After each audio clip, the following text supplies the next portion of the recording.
Le petit soldat.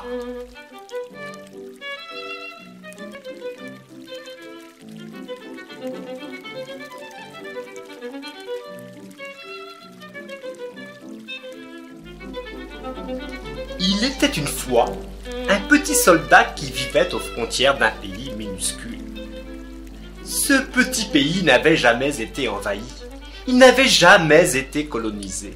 Il n'avait même jamais été exploré, et le petit soldat qui en gardait les frontières avait fort à faire pour que les choses demeurassent en l'état. Armé d'une carabine à baïonnette et d'une mitraillette à lunettes, le petit soldat dans son mirador en surveillait la frontière.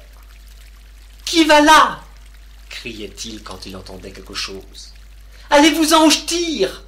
criait-il en dégainant son arme. En général, le petit soldat n'avait pas besoin de tirer. Les intrus s'en allaient sans demander leur reste. Le petit soldat était féroce, et personne n'était assez idiot pour risquer de se faire ainsi bêtement canarder. Le petit soldat faisait du bon boulot. Les frontières pouvaient dormir tranquilles. Elles n'étaient pas à la veille d'être franchies par des troupes hostiles. Chaque matin, le soleil se levait sur les frontières intactes. Chaque soir, le soleil se couchait sur les frontières inviolées, et les frontières de ce pays minuscule étaient heureuses de pouvoir compter sur ce petit soldat dévoué. Ce petit soldat aurait donné sa vie pour protéger son pays.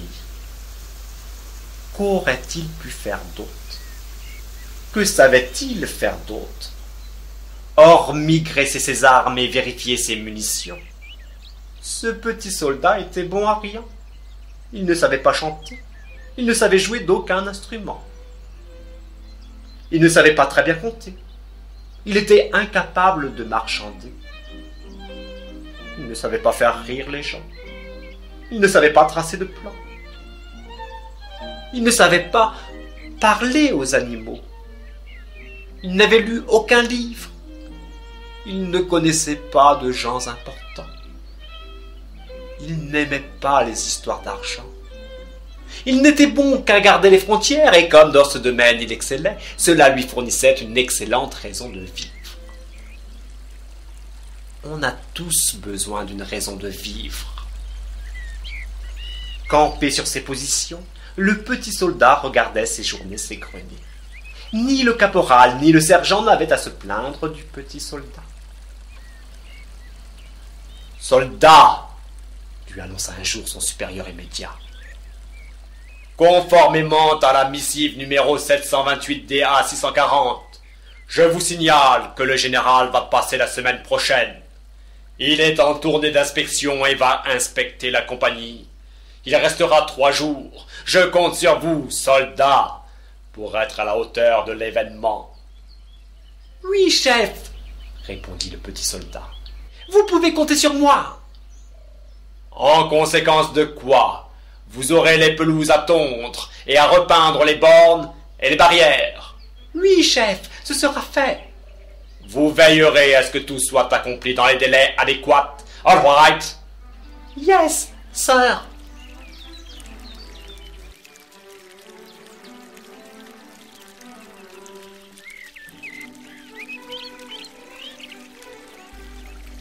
Il y eut donc un petit peu d'animation durant les jours qui précédèrent la venue du général.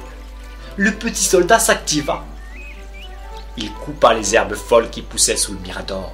Il décapa la vieille peinture qui croûtait sur la barrière et badigeonna de rouge et de blanc les bornes de signalisation qui longeaient le chemin de ronde.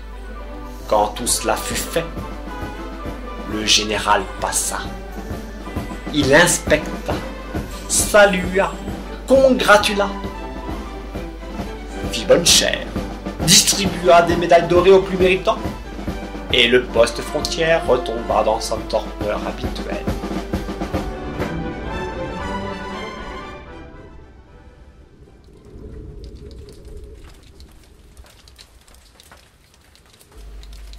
Les pluies et le soleil firent de nouveau se craqueler les peintures, et les herbes vertes reprirent leur folle farandole à l'ombre des miradors.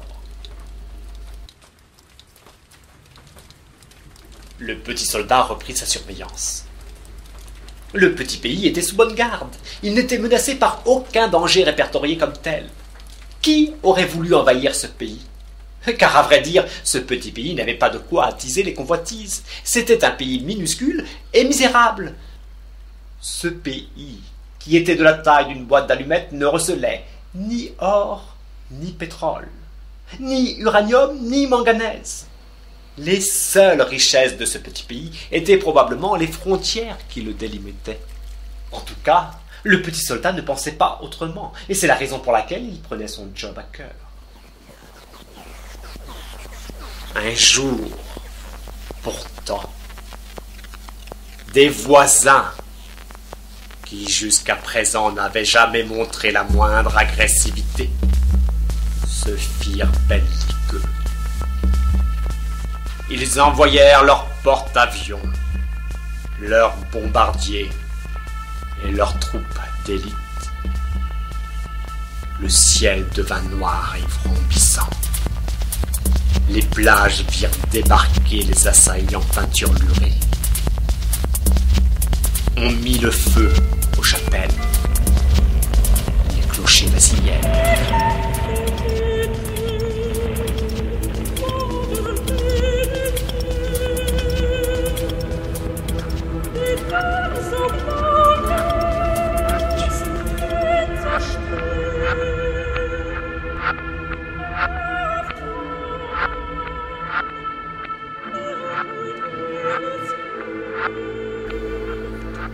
Les villages furent rasés, les villes ruinées. Les convois de réfugiés couraient sous les bombes. Le territoire fut annexé et les frontières, n'ayant plus de raison d'être, furent rayées des nouvelles cartes.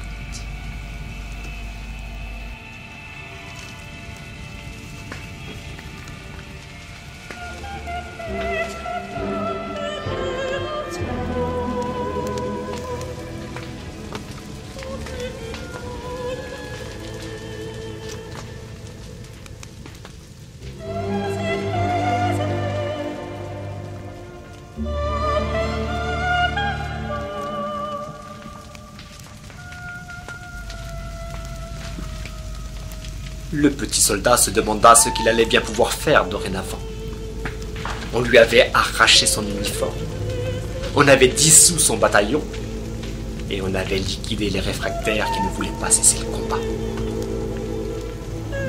Il avait été fait prisonnier dans les premières heures du conflit. Son poste avait été attaqué par surprise, et il n'avait eu ni le temps de riposter, ni celui de fuir. On lui avait confisqué ses armes, ses bottes et son talkie-walkie. On lui avait attaché les mains et les pieds et on l'avait transporté dans un camp de prisonniers. Il y avait là des militaires de toutes les nations qui avaient été faits prisonniers lors de conflits parfois très anciens et que personne n'avait jamais songé à libérer.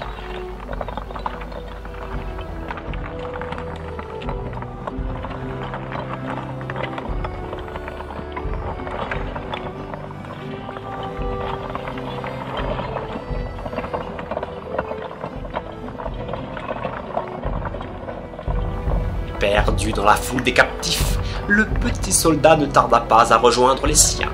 Il retrouva des hommes qui avaient servi dans la même compagnie, et il fut soulagé de voir qu'ils n'étaient pas tous morts, et que certains d'entre eux avaient pu survivre à la rudesse des assauts intentés par les forces ennemies. Car les combats avaient été d'une violence imparable, et seuls quelques héros, quelques lâches et quelques chanceux avaient pu s'en tirer à bon compte. Le petit soldat faisait partie de ces derniers, et il ne tarda pas à retrouver ses vieilles habitudes de garde-frontière. À chaque armée avaient été attribués quelques baraquements et quelques lopins cultivables, afin que les prisonniers puissent subvenir à leurs besoins en fruits et légumes frais. Et comme ils n'avaient rien de mieux à faire, car dans les camps de prisonniers, les distractions sont rares, notre petit soldat se mit en faction. Il surveillait son secteur, toisait les intrus et refoulait les clandestins qui venaient fuiner près des salades. « Qui va là ? Allez-vous-en où je tire ?»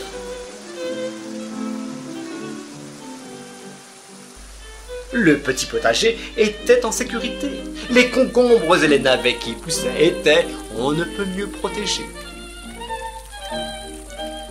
D'ailleurs, si les survivants de vos armées déconfites se retrouvent dans ce camp de prisonniers, qu'ils ne soient pas surpris par ce petit soldat désarmé qui, faute de frontières à surveiller, vieillit pesamment, assis sur un vieux rondin, à l'entrée du potager affecté aux rescapés de son armée défaite.